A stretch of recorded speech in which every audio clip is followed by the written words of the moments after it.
नमस्कार, अग्निपथ देख रहे हैं आप और मैं हूं आपके साथ राखी। पिछले कुछ वर्षों में डिजिटल अरेस्ट शब्द ने समाज में गहरी हलचल मचाई है, लेकिन साल 2024 में तो इन मामलों ने रिकॉर्ड ही तोड़ दिया।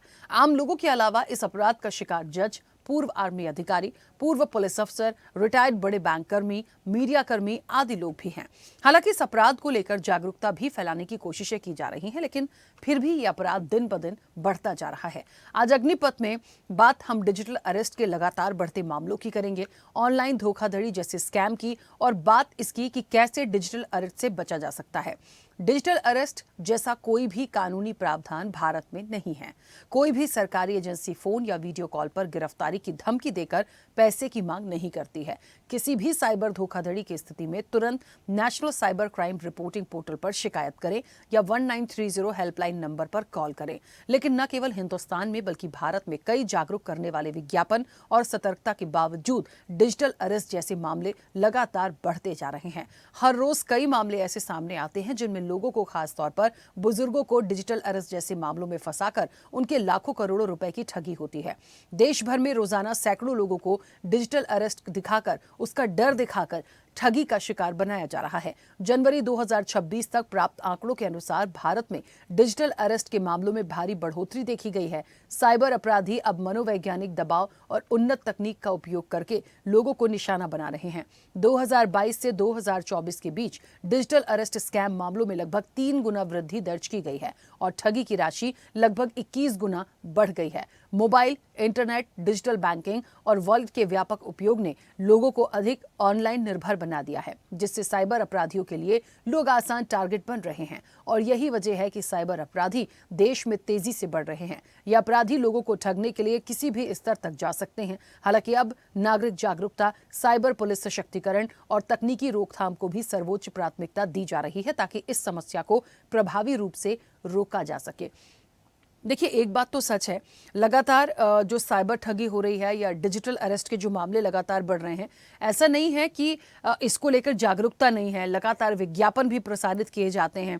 पहले भी हम इस तरह की कई चर्चाओं में रहे हैं, लेकिन फिर भी मामलों का बढ़ना सवाल तो पैदा करता है। फिर इन चीज़ों से कैसे निकले और इसके लिए क्या किया जा सकता है, हम इसी पर चर्चा को आगे बढ़ाएंगे। कुछ प्रतिक्रिया है, पहले वो सुनाते हैं।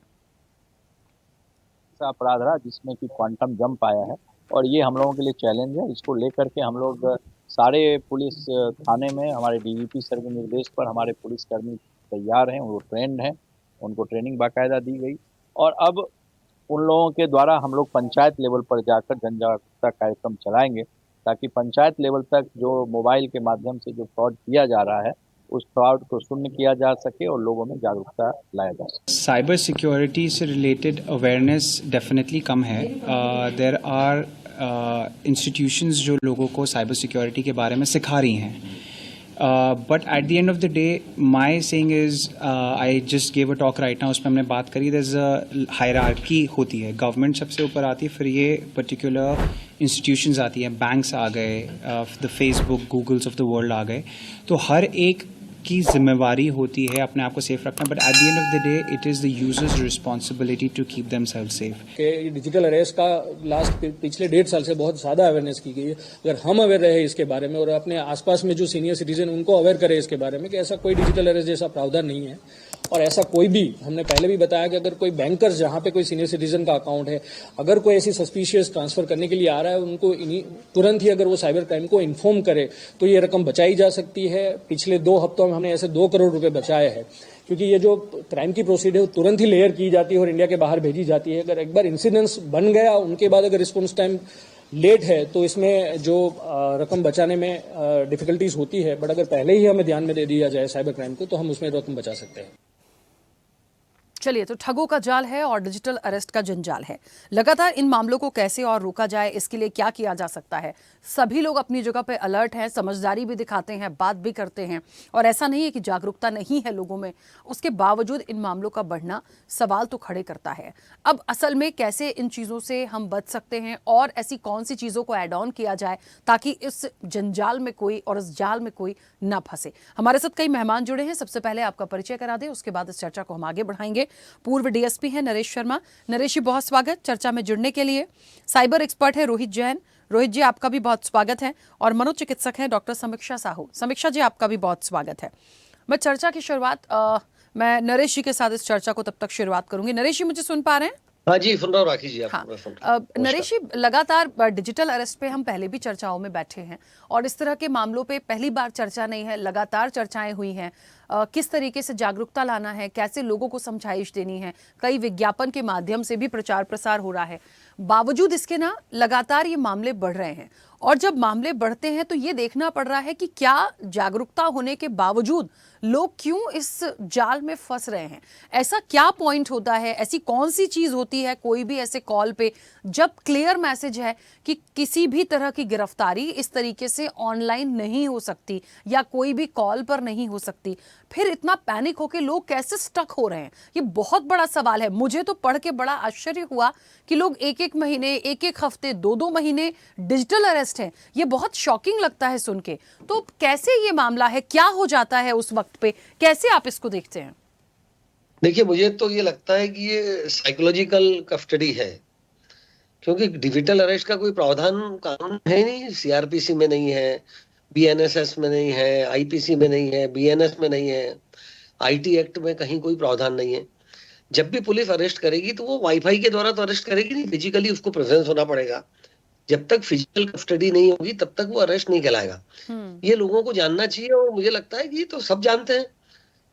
बाय द वे, उसके बाद भी ये देख रहे हैं हम कि घटना हो रही है, इस प्रकार की अरेस्ट हो रही है। डिजिटल अरेस्ट में लोग लाखों रुपए, करोड़ों रुपए का नुकसान कर दे रहे हैं।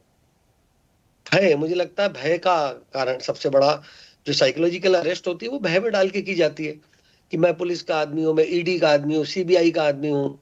और वो विक्रम सिंह राठौर नाम से पुलिस के कई फ्रॉड हुए हमारे गांव में ही। मैं जिस गांव रिटायर्ड होने के बाद मैंने गांव में कुछ कृषि कार्य करता हूँ, मैं उसी गांव में एक दो लोगों से कहा कि मैं विक्रम सिंह राठौर बोल रहा हूँ और तुम्हारी डॉटर ने इस प्रकार से वीडियो डाल दिए हैं, अश्लील डाल दिए हैं, तुम्हारा बेटा मुंबई में गिरफ्तार हो गया, और तमाम प्रकार की बातें उनसे करके 2-3 केसेस में उनको डिजिटल अरेस्ट करने की कोशिश की। पर चूंकि मैं वहां था उस समय, इत्तेफाक से मौजूद था, वो लोगों ने आए कि साहब इस तरीके से हमसे कहा और आधे घंटे बाद और बात करना चाह रहे हैं हमसे। हमने कहा लाओ विक्रम सिंह राठौर से हम बात करेंगे, और भी हमने उसको शुद्ध हिंदी में समझाया तो वो समझ में गया कि अब मेरी यहाँ दाल निकलेगी, और फिर उसके बाद वो आउट हो गया। कहने का तात्पर्य है कि लुकमान के पास भी इतने बड़े वो हुआ करते थे, चिकित्सक हुआ करते थे, उनके पास भी भय का कोई इलाज नहीं था। जब आदमी भय में आ जाता है तो वो डिजिटल अरेस्ट हो जाता है, साइकोलॉजिकल अरेस्ट हो जाता है। उसके पीछे कारण ये है कि उसको ऐसा भयभीत किया जाता है इस प्रकार से कि तुम्हारा ये पार्सल हमें मिल गया है, इसमें विस्फोटक पदार्थ है या इसमें नार्कोटिक ड्रग्स हैं, साइकोट्रोपिक सब्सटेंसेस हैं इसमें, जो तुम्हारे द्वारा भेजे गए हैं, जो तुम्हारे नाम से बुक हुए हैं। अब तुम इतना इतना पैसा हमें दे दो, अन्यथा तुम केस में इन्वॉल्व हो जाओगे। लोगों को ये समझना चाहिए कि पुलिस कभी वाईफाई से या ऑनलाइन थोड़ी अरेस्ट करेगी आपको। और ना पुलिस वाला या कोई भी किसी भी डिपार्टमेंट का व्यक्ति अगर कोई रिश्वत मांग रहा है आपसे, तो क्या वो इस प्रकार से खुलेआम कहेगा कि इतने पैसे इस अकाउंट में डाल दो? वो अकाउंट भी, जैसा भी आप बता रहे थे कि वो बाहर के अकाउंट होते हैं, उनमें पैसा चले जाता है। लेकिन हमारे बैंक के लोगों को क्यों नहीं हम अवेयर कर रहे हैं? इतना आरबीआई को चाहिए कि एक नोटिफिकेशन जारी कर दे, वो एक गाइडलाइन जारी कर दे और कह दे कि इतना 1 लाख रुपए से ज्यादा या समथिंग इतने अमाउंट से ज्यादा का हम ट्रांजेक्शन नहीं करेंगे किसी के भी अमाउंट ऑनलाइन। ये 7-7 करोड़ रुपए, 3-3 करोड़ रुपए का ट्रांजेक्शन हो रहा है, बड़ा ताज्जुब की बात है। ठीक है। और इसमें तो अब अगर मान लीजिए कि हम ये देख रहे हैं कि हमारी जो पॉपुलेशन है, 140-142 करोड़ लोग हैं, सब तक हमारी बात मान लीजिए नहीं पहुंच पा रही। हम डिजिटली, या हमारे यहाँ कुछ इलिटरेसी ऐसी है कि हम सबको नहीं समझा पा रहे, तो बैंक के अधिकारियों को समझा दिया जाए कि भाई अब आप इसी आपकी एक लिमिट है, एक सिक्योरिटी आप मेंटेन करिए, या फिर हम आपके पास बैंक में कोई ऐसा सिस्टम हो जाए डेवलप कि जो तत्काल ही वो फ्रीज हो जाए, पूरे अकाउंट, वो वाला अकाउंट फ्रीज हो जाए जिससे कि अमाउंट का ट्रांसफर होना। तो फिर उससे पूछ ले फोन करके। मेरे साथ ही ऐसा होता है, मैं अगर किसी को 1 लाख रुपए भी ट्रांसफर करता हूँ या और कोई ज्यादा बड़ा अमाउंट ट्रांसफर करता हूँ, उससे तो मेरा बैंक का जो अधिकारी है वो मुझे फोन करके पूछता है कि सर आपने ये अकाउंट ट्रांसफर, इतना पैसा इस अकाउंट में ट्रांसफर किया है क्या? मैं कहता हूँ हाँ मैंने ट्रांसफर किया, तब वो उसको अलाउड करते हैं। पर ये बड़ा ताज्जुब की बात है कि जो डिजिटल अरेस्ट हो जाते हैं उनके बैंक वाले उनको फचेत ही नहीं करते कि तुम्हारा ये 1 करोड़ रुपया, अभी आपने जो भेजा कि 7 करोड़ रुपए चले गए। बिल्कुल। दूसरा ये बैंक, ये आम जनता को ये भी बताना चाहिए कि वो अपना मोबाइल जो रिपेयर करने के लिए देते हैं, अभी मोबाइल रिपेयरिंग करने के लिए किसी को दिया, उसमें से उसने कुछ नंबर निकाल लिए उनके रिश्तेदारों के उस पर्टिकुलर, और वो रिश्तेदार बन के उनको फोन करने लगा कि मैं आपका चचेरा भाई बोल रहा हूँ, या आपका ताऊ बोल रहा हूँ, या आपका जीजा बोल रहा हूँ, इतना इतना अमाउंट डाल दीजिए, मेरा फला मित्र फला हॉस्पिटल में बीमार है। 25-50 हजार रुपए ही ले लेते हैं वो। तो 25-50 हजार रुपए भी चले आना बड़ी बात होती है। लाखों करोड़ों की जो ठगी हो रही है वो तो बहुत ही दुख का विषय है। आपको तो मैं आरबीआई तक की ये बात पहुंचना चाहिए किसी भी माध्यम से, कि वो एक गाइडलाइन जारी कर दें, एक नोटिफिकेशन जारी कर दें, और एक पर्टिकुलर अमाउंट से ज्यादा का अमाउंट ना हो उसमें। बैंक में कोई ऑटोमेटिक जो अकाउंट है उसको फ्रीज करने की कोई सिस्टम डेवलप किया जाए। बैंक भी देख रहा है, तमाशा देख रहा है कि अच्छा डिजिटल अरेस्ट हो रहे हैं, लोगों के पैसे चले आ रहे हैं, उनके कान पे जूं नहीं रेंग रही है। ठीक है नरेश जी। कानून में आप कितने भी प्रावधान कर दीजिए, कितने भी कठोर से कठोर प्रावधान कर दीजिए, कानून के प्रावधान तो तब काम आएंगे ना जब वो ठगों को गिरफ्तार किया जा सकेगा। ठीक है मैं बड़े चलिए। दुख के साथ में, और बड़े के साथ में मुझे स्वीकारोक्ति करने में कोई ताज्जुब या दुख नहीं हो रहा कि डिजिटल अरेस्ट के मामलों में पुलिस को बहुत कम सफलता मिलती है, वो बहुत कम लोगों को गिरफ्तार कर पाते हैं। ठीक है वापस आऊंगी। रोहित जी मुझे सुन पा रहे हैं? जी रोहित जी। जी रोहित जी मुझे सुन पा रहे हैं? आपकी आवाज क्लियर नहीं है। जी आ रही है, मुझे आ रही है मैडम आपकी हाँ आवाज। रोहित जी, एक बेसिक सवाल जो आमजन जानना चाहता है इतने केसेस के बाद, एक कॉमन सी एक समझदारी होती है, ये कई बार बताया भी गया है लोगों को कि कोई भी आपके पास, एक तो कोई भी वीडियो कॉल जब आता है अननोन नंबर से आ रहा है तो पहली बात तो पिक ही मत करिए। यदि कर भी लिया है और यदि आपको ठीक नहीं लग रहा है तो आप डिस्कनेक्ट कर दीजिए। रोहित जी मुझे ये जानना है कि लोग कैसे उस वीडियो कॉल को कनेक्ट करने के बाद एक एक हफ्ते, एक एक महीने, 2-2 महीने डिजिटल अरेस्ट हो रहे हैं। मतलब क्या वो कॉल डिस्कनेक्ट नहीं हो सकती है? ऐसा क्या हो जाता है कि मतलब वो स्टक हो गया तो स्टक ही हो गया, उसको क्यों नहीं, मतलब इन सारी चीजों की जागरूकता तो लोगों को है, बावजूद इसके लोग इसका शिकार हो रहे हैं। कैसे इसको रोक सकते हैं? केसेस पे हम लोगों ने काम करा तो हमने देखा कि जो लोग ऐसे केसेस में फंसते हैं उन लोगों का बहुत क्रूशियल डाटा जो है उन पर्सन, जो एक्यूज पर्सन होते हैं, जो लोग ये फ्रॉड करते हैं, उनके पास होता है। तो जैसा कि अभी सर ने बताया कि लोग मोबाइल को जब रिपेयर करने देते हैं तो एक बहुत आम प्रोसेस तरीके मोबाइल दे दिया जाता है जिसमें उनका कई बार डाटा लीक हो जाता है। इसी प्रकार हम देखते हैं लोग कई सारी एप्लीकेशंस डाउनलोड करते हैं और उन एप्लीकेशंस को अपने गैलरी का एक्सेस, अपने कॉन्टेक्ट का एक्सेस, अपने मैसेज का एक्सेस दे दिया करते हैं, जिससे होता यह है कि वो एक एप्लीकेशन जो है जिसका काम कुछ भी नहीं है आपके मोबाइल में, लेकिन उस एप्लीकेशन के पास आपके पूरे मोबाइल की जानकारी होती है। अब लेकिन जब होता कब है, जब डिजिटल अरेस्ट जैसी घटना होती है, और डिजिटल अरेस्ट जैसी घटना में जब वो सामने वाला व्यक्ति आपको सारी जानकारी देता है, सारी जानकारी में वो आपको सारी जो जानकारी जो आपको पता है कि ये जानकारी शायद ही मेरे अलावा किसी अन्य व्यक्ति को पता हो, तो उसका विश्वास उस सामने वाले एक्यूज पे, जो फ्रॉड करने वाला व्यक्ति उस पर बन जाता है। इसी के साथ वो सामने वाला जो फ्रॉडस्टर व्यक्ति होता है वो क्या करता है, एक फर्जी अरेस्ट वारंट बना लिया करता है और एक उस पर गवर्नमेंट का मोनो लगा लिया करता है, पुलिस का मोनो लगा लिया करता है। तो लोग ये नहीं करते कि वो मोनो को आने के बाद या फिर वो ऐसा कोई अरेस्ट वारंट आने के बाद वो ओरिजिनल पुलिस से, लोकल थाने से संपर्क करें। वो लोग इसको सही मानकर उसमें इन्वॉल्व हो जाते हैं। और सही मानने में सबसे बड़ा कारण ये होता है कि उनकी जो क्रूशियल इन्फॉर्मेशन, जो उनकी प्राइवेट इन्फॉर्मेशन है, उसका उस व्यक्ति के द्वारा शेयर करना, जिस कारण से लोग उस पर विश्वास कर लेते हैं। ठीक है, तो इनको कैसे रोका जाए? मैं तो कह रही हूं, जैसे कि अभी नरेश जी ने एक एग्जाम्पल दिया कि किसी एक डॉटर के, उनके कोई पहचान के हैं, उनका केस था, उनकी अश्लील वीडियो की बात आई, उनके बेटे की गिरफ्तारी की बात तक कर दी गई, पर उन्होंने समझदारी से उस चीज़ को डील किया। मैं कह रही हूँ हो या ना हो, जब हमें पता है कि इस तरह की चीज़ों से फ्रॉड हो रहा है, भाई किसी के पास कोई होगा तो थाने से आपके पास आएगा ना वारंट, या थाने से कोई आपको आके बात करेगा। वीडियो कॉल पे तो कोई भी नहीं करता, ये सारी चीज़ें सबको मालूम है, फिर भी इतना स्टक होना कहाँ तक जायज़ है? लोगों को कैसे और जागरूक कर सकते हैं? रोहित जी क्या सुझाव आपका है? इसमें सबसे बड़ा सुझाव है मैडम मेरा कि हमें डिजिटल लिटरेसी रेट को बढ़ाना पड़ेगा। वो क्या रहा है, लोग मोबाइल फोन तो यूज कर रहे हैं, इंटरनेट तो यूज कर रहे हैं, लेकिन उसके पीछे होने वाली जो एक्टिविटीज हैं, जो गलत एक्टिविटीज हैं, उस पर लोगों का ध्यान नहीं है। उसमें सबसे बड़ा जो रोल प्ले करता है, जो जिसके लेकर के हम लोगों ने काफी काम करा है, जिसमें जो हमारे 10th, 11th, 12th के और कॉलेज गोइंग जो स्टूडेंट है, क्योंकि ये लोग बच्चे ऐसे होते हैं जिन लोगों का कनेक्ट सभी से होता है, घर के बुजुर्ग से भी होता है, घर के बच्चों से भी होता है और अपने पेरेंट्स से भी होता है और अपने साथ के लोगों के से भी होता है। तो इन लोगों को अगर आपने इन्फॉर्म कर दिया, इन लोगों को जागरूक कर दिया, तो होता क्या है, अगर किसी घर के फैमिली मेंबर के साथ ऐसी कोई घटना होती है तो वो हमेशा ये सोचता है जब मोबाइल की बारी आती है कि जो घर में यंग बच्चा है उससे पूछ लूं, वो मोबाइल के बारे में ज्यादा जानकारी रखता है। तो ऐसे लोगों को, ऐसे जो कॉलेज गोइंग स्टूडेंट हैं या 11th-12th में स्कूल में पढ़ने वाले जो बच्चे हैं, अगर उन लोगों को साइबर जागरूक किया जाएगा, उन लोगों को इस चीजों को लेकर के हम अवेयर करेंगे, तो हो सकता है इन सारी घटनाओं को होना कम हो सके। और मैंने जहां तक देखा है कि जैसे सर ने बताया कि उनके गांव में जैसे लोगों के पास फोन आए तो उन्होंने, गांव के लोगों ने क्या करा, इमीडिएट आके उन्हें पता था कि सर मदद कर सकते हैं या और भी गांव का कोई अन्य व्यक्ति मदद कर सकता है, तो उनके पास चला जाता है। लेकिन जब वही बात शहर के लोगों के पास आती है या वही बात कोई लिटरेट पर्सन या कोई एजुकेटेड पर्सन के बाद आती है, तो वो ये समझता है कि मुझसे बड़ा तो समझदार कोई होगा नहीं, तो हो सकता है, और वो उस स्टेप में फंस जाता है। वो किसी के साथ शेयर नहीं करता, अपने फ्रेंड्स के साथ, फैमिली के साथ, ना अपने पुलिस, जो लोकल पुलिस है उनके साथ, जिस कारण से वो ट्रैप में फंस जाता है। तो इसीलिए हमें डिजिटल लिटरेसी रेट को बढ़ाना होगा ताकि लोग जो है इन ऑनलाइन होने वाली घटनाओं के माध्यम से जागरूक हो। जैसे कि हम देख रहे हैं कि हमें आज भी लोगों को इसलिए जागरूक करना पड़ता है कि आप अपना पिन और अपना जो पासवर्ड है वो तक शेयर ना करें,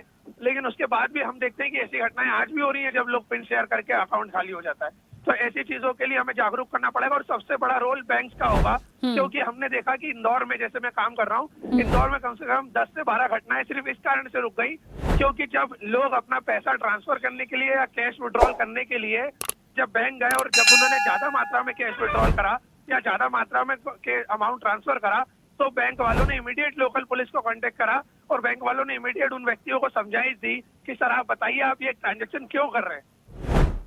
तो ऐसे में वो ट्रांजेक्शन रुक गए और उसमें जो है ऐसे फ्रॉड होना बच गया।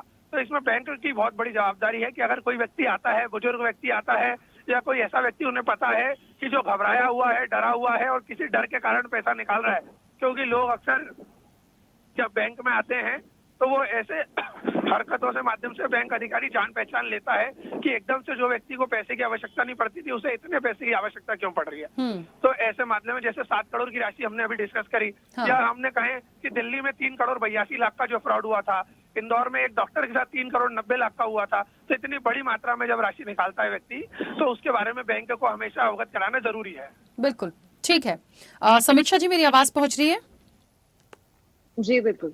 समीक्षा जी एक मनोचिकित्सक हैं और बहुत जेन्युइनली सवाल एक ऐसा होगा वहां पे, मान लीजिए कोई उस डिजिटल अरेस्ट में है, मैं बार बार टाइम पीरियड का जिक्र इसलिए कर रही हूं क्योंकि एक मानसिक स्थिति क्या होती है, मान लीजिए उससे रिलेटेड बहुत ज्यादा क्लोज कोई उसकी डिटेल, जैसा कि अभी रोहित जी बता रहे थे कि है किसी के पास और उसने वीडियो कॉल के माध्यम से डिजिटल अरेस्ट किया, वो किसी से डिस्कस ही नहीं कर पा रहा अपनी फैमिली में।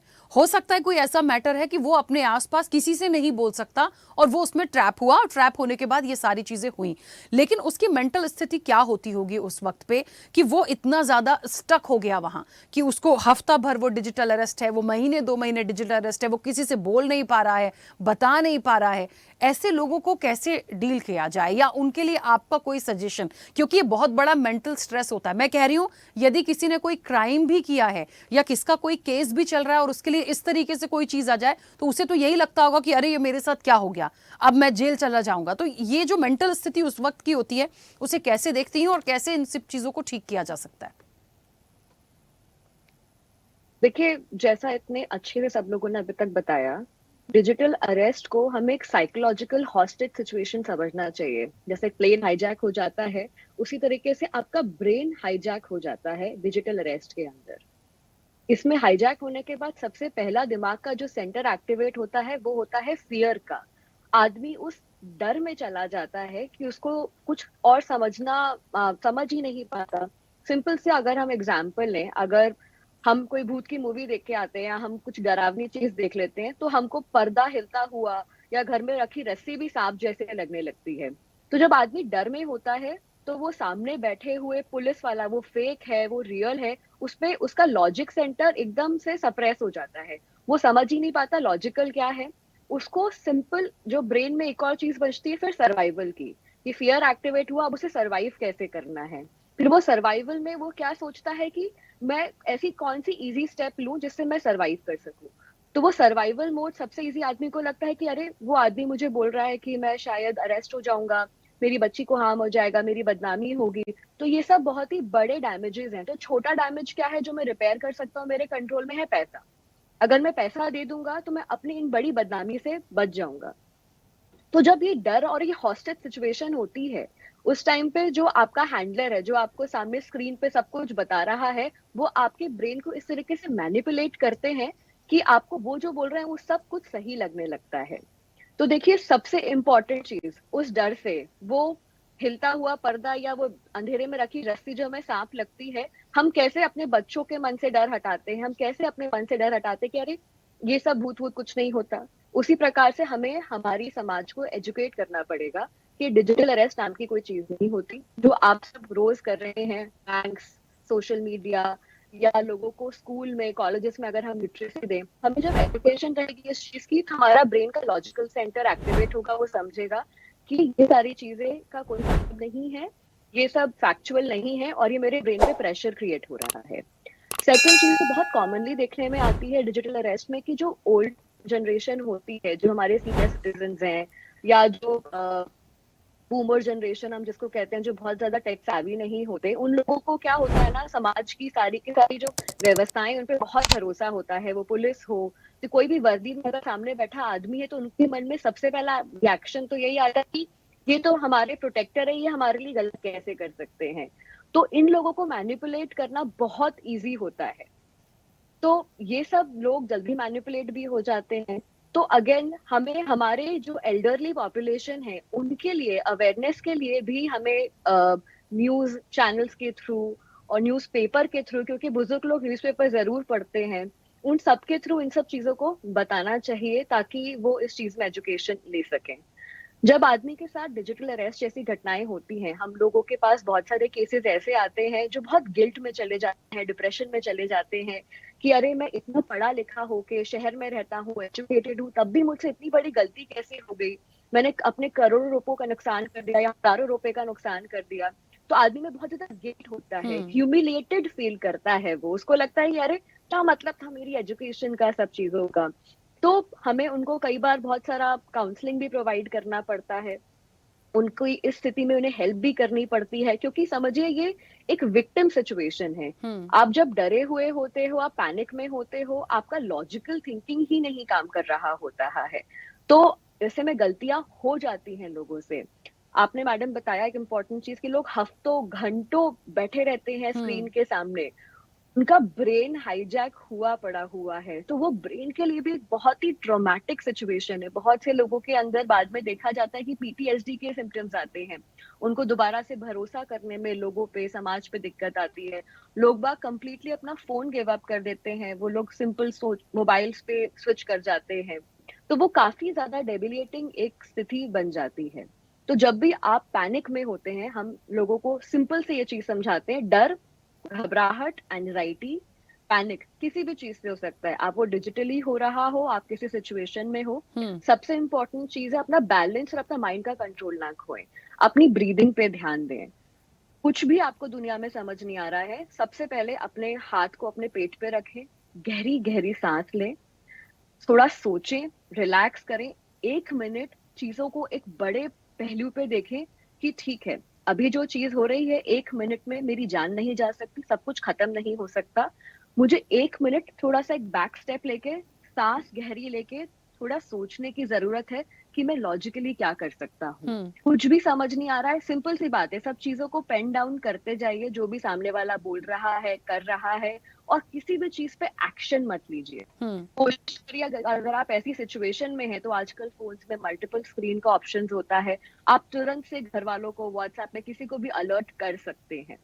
और फिर अगर आपके पास एजुकेशन है, इस चीज के लिए हेल्पलाइन नंबर्स हैं, तो डेफिनेटली आप अपने आप को प्रोटेक्ट कर सकते हैं। आज ही भास्कर में आया था कि ट्राई ने कुछ आई है कि भाई बहुत से लोगों ने, इंडिया में 25% of Indian population has only opted for DND services.